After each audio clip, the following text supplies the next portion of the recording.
What if Luffy was a celestial dragon? What if the very essence of Luffy's being, the core that drives his spirit, was fundamentally different from the start? Imagine a reality where the carefree Straw Hat Captain was not born into a life of humble beginnings, but instead emerged from the elite ranks of the celestial dragons, the aristocratic rulers who lord over the world government with an iron fist. Could the goofy Straw Hat Captain ever become a conceited noble? How would Luffy's dream of becoming the Pirate King change? Well, today, I've gathered 3 theories to answer our questions if this what-if theory were to happen. Let's cut to the chase and start off with our first theory. In this theory, let us imagine Luffy as a celestial dragon from birth, raised with a silver spoon in his mouth and surrounded by luxury. His carefree spirit and love for adventure would clash violently with the elitist ideals of the celestial dragons. Imagine a young Luffy, dressed in extravagant robes, treated like royalty by the world nobles. However, it's precisely this rebellious nature that would plant the seeds of Luffy's desire to break free from the shackles of privilege. As he grows older and witnesses firsthand the corruption and oppression perpetrated by the world government and the celestial dragons, his inherent sense of justice is ignited,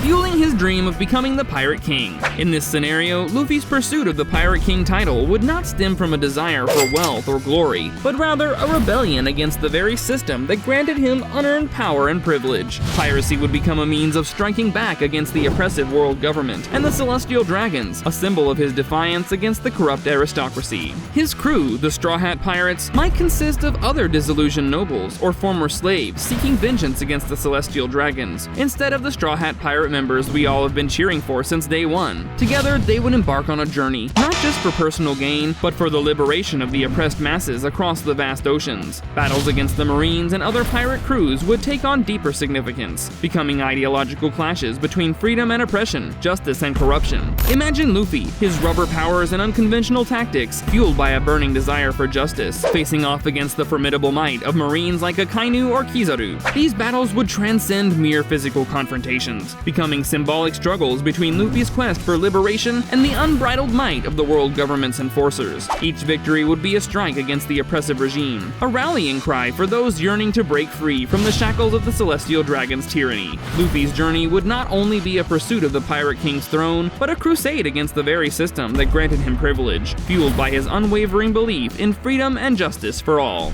Luffy's path as a privileged yet rebellious pirate, defying the celestial dragon's oppression, paints a compelling picture. An even darker possibility arises when we explore Luffy's internal conflicts as a celestial dragon. In this secondary theory, Luffy's life as a celestial dragon would have been vastly different, shaped by the elitist ideologies and corrupt practices of the world nobles. However, the influence of his grandfather, the legendary Vice Admiral Garp, and his inherent sense of justice could have set him on a path of internal conflict and eventual rebellion against the celestial dragons. Initially, Garp's influence might have steered Luffy towards aligning with the Marines, grooming him to become a powerful ally to the world government. Imagine a young Luffy, all in his extravagant attire of a celestial dragon, but trained in the ways of the Marines just like his grandfather, a firm believer in justice and moral righteousness. This division would have created an internal struggle within Luffy from a young age, as his privileged upbringing as a world noble clashed with Garp's teachings of honor and duty. Glimpses of this conflict can be seen in Garp's interactions with the celestial dragons during the Reverie arc, where he expressed disgust at their arrogance and mistreatment of commoners. As Luffy grew older, his experiences with the outside world and exposures to the injustices perpetrated by the celestial dragons might have become a turning point, witnessing firsthand the oppression of civilians, the enslavement of entire islands, and the corruption within the world government could have awakened Luffy's inherent sense of justice, inherited from his grandfather. For the past 2 decades, we've all witnessed Luffy's unwavering moral compass throughout his adventures. His refusal to abandon his crew or turn a blind eye to injustice, as seen in his battles against villains like Arlong and Crocodile, could have been amplified in this scenario, leading him to question the very foundation of the celestial dragon's ways. Imagine Luffy witnessing atrocities akin to the horrors inflicted by the celestial dragons on the citizens of Ohara, an event that shook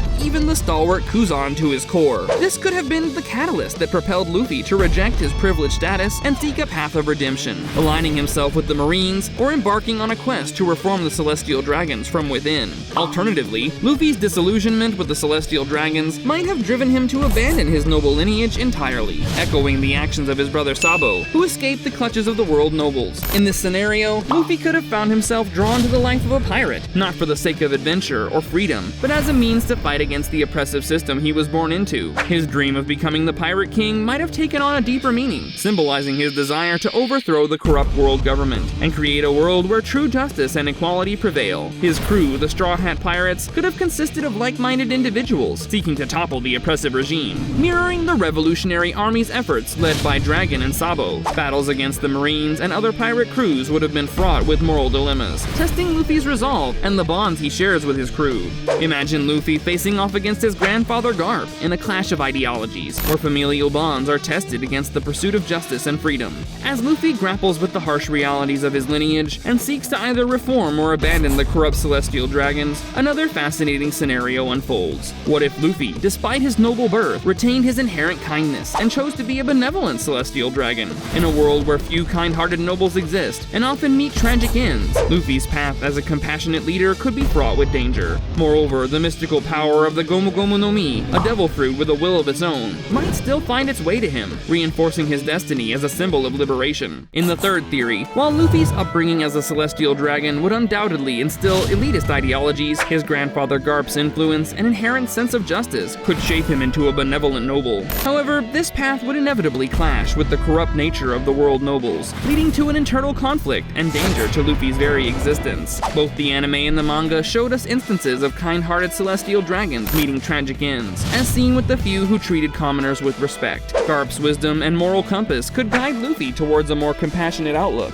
opposing the cruelty and arrogance of his fellow world nobles. However, this benevolent disposition would put Luffy at odds with the tyrannical nature of the celestial dragons, potentially leading to his persecution or an attempt on his life by those who view such kindness as a threat. Garp's loyalty and dedication to justice would become Luffy's only shield against the corrupt system he was born into. The introduction of Luffy's accursed devil fruit abilities ties seamlessly into this internal conflict, representing the freedom and liberation he seeks. Just as the Zoan Nika fruit's powers clash with the traditional expectations of a celestial dragon's behavior, Luffy's desire for benevolence and justice would clash with the oppressive nature of the world nobles. The devil fruit's very essence, granting him incredible abilities with a whimsical, liberating nature, symbolizes the freedom Luffy yearns for, a freedom of expression, morality, and zest for life that the elitist celestial dragons have long suppressed. Luffy's inherent free spirit, amplified by the Zoan fruit's power, would inevitably clash with the strict, arrogant decorum expected of celestial dragons. This juxtaposition creates a compelling dynamic where Luffy's pure intentions and desire for kindness battle against the greed and cruelty ingrained in celestial society. Throughout the series, we've witnessed Luffy's casual, straightforward manner of speaking, which contrasts with the noble's rigid arrogance, his childlike wonder at simple joys, clashing with their disdain for commoners' lowly happiness. These contradictions add layers of depth, exploring whether Luffy's benevolent spirit can overcome his toxic upbringing, with the mythical Nika fruit's liberating powers representing hope for breaking free of the noble's shackles. Garp's protective influence looms large, possibly shielding Luffy's divergent behavior from retribution, while stoking his grandson's good-natured defiance of the restrictive status quo. Yet the question remains, can Luffy's pure spirit triumph over the corruption gripping the privileged celestial society? In imagining Luffy as a celestial dragon, we've explored a series of compelling scenarios that challenge the very essence of his character. From the privileged pirate rebelling against oppression, to the tyrannical noble corrupted by power, and finally to the benevolent leader striving for justice. Each possibility delves into the complexities of his potential upbringing. Garp's influence and Luffy's inherent sense of justice stand as beacons of hope amidst the darkness of the world noble's corruption.